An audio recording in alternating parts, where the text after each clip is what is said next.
Chers amis, bonjour.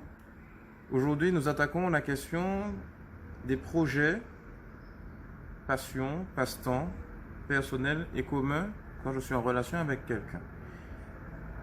Évidemment, lorsque j'entre dans une relation, ou plutôt même avant, j'ai mes passions, mes passe-temps, mes projets personnels. Et quand je suis dans une relation, donc, on passe d'un je à un nous, puisqu'il y a des activités communes, des projets communs. Et tout est une question d'équilibre. Il ne s'agit pas de renier ses activités, ses passe-temps, ses passions, parce que je suis avec quelqu'un.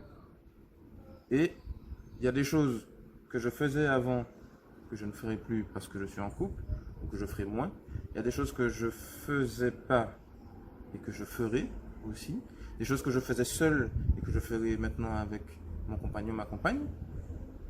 Voilà, tout ça fait partie du discernement, savoir comment on partage des choses communes.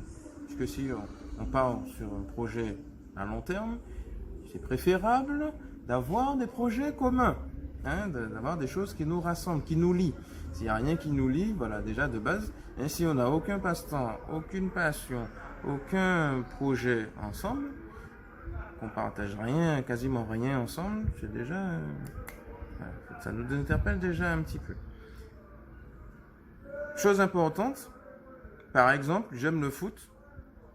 Si celui ou celle avec qui je suis me dit arrête ton foot et puis concentre-toi sur moi, on a un problème. Et là, quand tu entends ça, tu quittes aussi vite parce que sincèrement, ça ne va pas le faire. Bon, ça peut arriver. Quand on est un peu possessif, moi, tu dis comment tu dois faire, tu tailles en même temps parce que tu ne seras pas libre.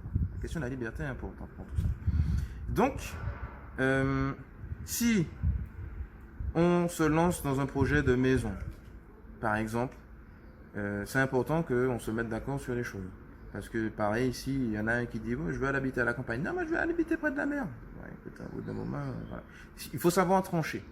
Si on n'arrive pas à trancher parce que chacun est campé sur ses positions, ça va être compliqué. Mais donc, ça veut peut-être être un signe de non-compatibilité.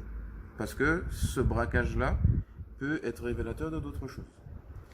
Dans la question des projets personnels qu'on peut porter dans le couple, parce qu'on n'a pas toujours des projets à deux, c'est important aussi de mesurer l'implication de l'autre pour me soutenir dans mon projet. Par exemple, j'ai un projet de formation parce que je veux ouvrir ma boîte et donc je me mets en marche pour ça. C'est important que celui qui partage ma vie me soutienne. Si celui qui partage ma vie s'en fiche royalement de mes projets professionnels ou même familiaux, si je veux entamer une réconciliation avec un parent avec qui je suis fâché depuis X temps, et que derrière j'ai sans cesse une personne qui me râle vers le bas ou qui s'en fiche royalement de ça, ça aussi c'est un critère de discernement. Donc ça veut dire qu'il y a des choses qu'on n'a pas envie de partager avec l'autre. Donc là aussi ça peut être révélateur de non-compatibilité. Si je ne suis pas prêt à aller jusque-là, à t'accompagner jusque-là. Si je veux faire route avec toi, je suis censé être capable de te suivre, même dans des choses qui ne me concernent pas directement, même si je ne m'implique pas comme l'autre, mais au moins être en soutien pour dire je suis avec toi. S'il n'y a pas ça, ça interpelle. Puis donc dans la question des passe-temps personnels qu'on voudrait partager avec l'autre, donc il y a à la fois donc ma capacité à inviter l'autre dans ma passion, et puis la question de l'autre d'entrer dans ma passion, mes passe-temps.